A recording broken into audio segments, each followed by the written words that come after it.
Namo Tassa. This video will be somewhat related to the last one, just to make a shorter version of it, as the last one of course went for a while, but also because today there was another similar quote from another known British writer or philosopher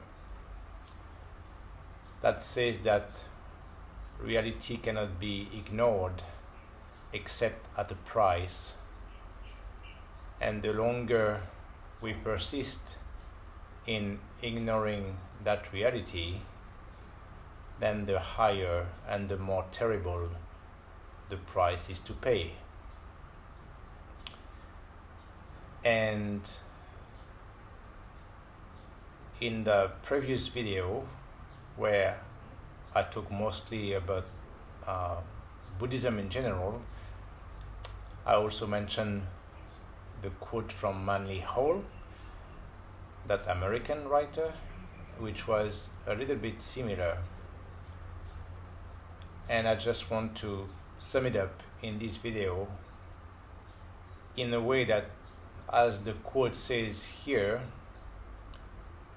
when you have actually a minimum of education and you have a certain awareness, and exactly for the Buddhist cultures, you have access to Dhamma. You were actually raised with Dhamma, so you have some knowledge of it, and you were told what it's about.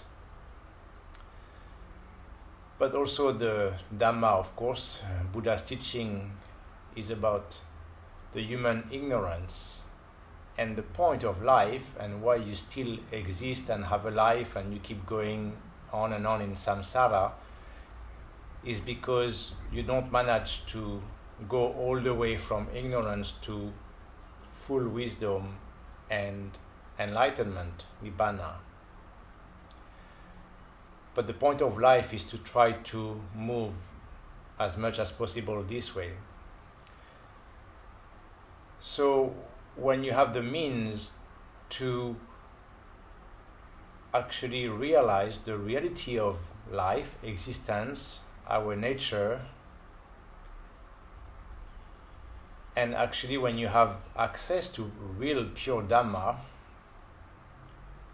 but basically you make the choice to remain ignorant, to not care so much about put it in practice, to make it the big point of your life, exactly to move from that to that, to really grow up and to become mature, which is not about age, of course.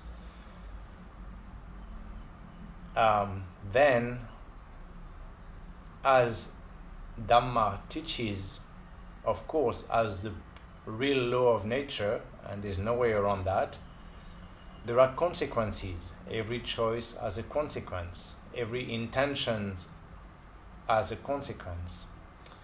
So when you basically choose to not care, again, for those actually lucky enough Buddhist culture who have access to pure Dhamma, such a treasure, such a gem, but they choose to ignore it and not put it in practice, and they don't care so much about it and would rather have the worldly life.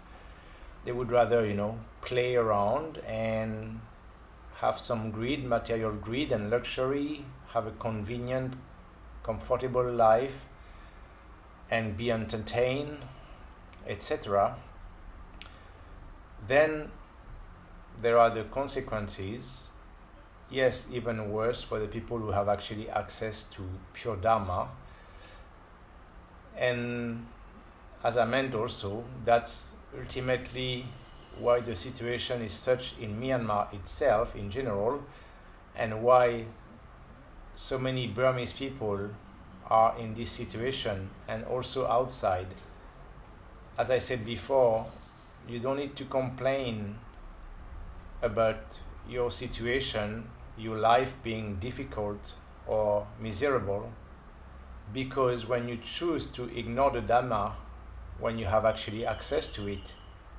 It's the same like making the choice of saying, I prefer to have a basic, worldly, miserable life with a lot of suffering instead of practicing the good and do things that will make me a better person, a wiser person, and ultimately eliminate the suffering from my life.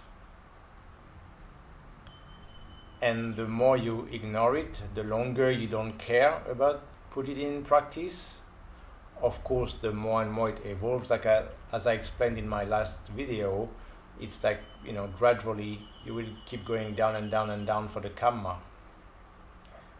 So the choice is yours again, especially actually when you have access to such treasure as the pure Dharma for the Buddhist culture,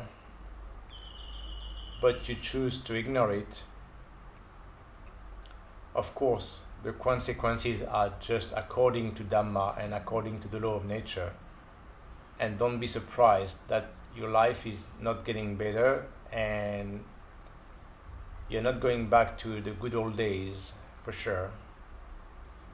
But if you decide to practice Dhamma properly, care really about pure Dhamma and put it in practice, then you can expect to deal with life in a better way and maybe better days to come to you one way or the other.